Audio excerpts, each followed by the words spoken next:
Hi అందరికీ. ఇంట్లో నేను ఎక్కువగా కోడిగుడ్డు బుర్జీ చేస్తూ ఉంటానండి. మా వాళ్ళకి చాలా ఇష్టము. నేను సింపుల్‌గా చేసేస్తూ ఉంటాను. టేస్ట్ కూడా చాలా చాలా బావుంటుంది. మీకు కూడా చూపిస్తున్నాను చూసేయండి. చాలా సింపుల్‌గా ఎక్కువ ఇంగ్రీడియెంట్స్ లేకుండా తయారు చేసుకోవచ్చు. స్టవ్ వెలిగించుకొని ఒక మందపాటి కడాయిలో 2-3 టేబుల్ స్పూన్ల దాకా ఆయిల్ వేసుకోండి. తర్వాత దీంట్లో ఒక టేబుల్ స్పూన్ దాకా తాలింపు దినుసులు వేసేసుకొని సన్నగా తరిగి పెట్టుకున్న 4, 5 ఉల్లిపాయలు వేసుకోండి.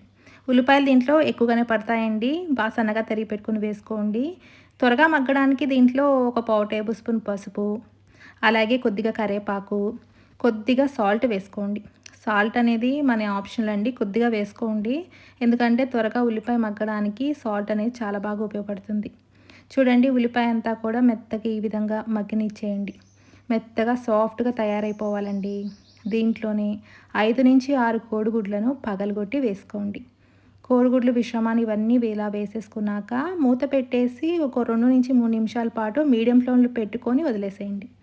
తర్వాత మళ్ళీ మూత తీసుకొని ఇంకొక పక్కకి స్లోగా టర్న్ చేసేసుకోండి. తర్వాత దీన్ని కూడా మళ్ళీ ఒక 2 నిమిషాల పాటు వదిలేసేసి అటు ఇటు తిప్పుకుంటూ పొడి పొడిలాడేంత వరకు ఫ్రై చేసుకోండి. మనం ఎక్కువ కలపకూడదండి. కోడిగుడ్డు బుర్జీ అనేది మనకి కొంచెం పెద్ద పెద్ద ముక్కలుగా ఉండాలి అనుకుంటే కంపల్సరీ స్లోగానే తిప్పుకుంటూ ఉండాలి.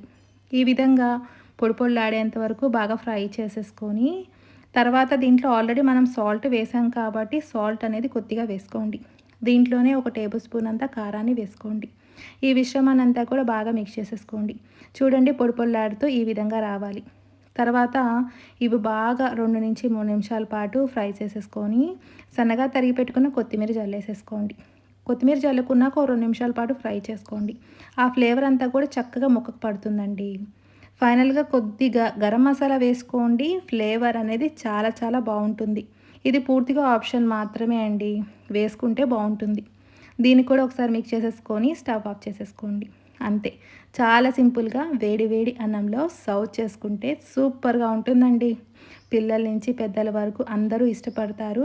టేస్ట్ కూడా చాలా బావుంటుంది. మీరు కూడా చూసి ట్రై చేసి ఎలా వచ్చిందనేది కామెంట్ రూపంలో తెలియచేయండి. Thank you.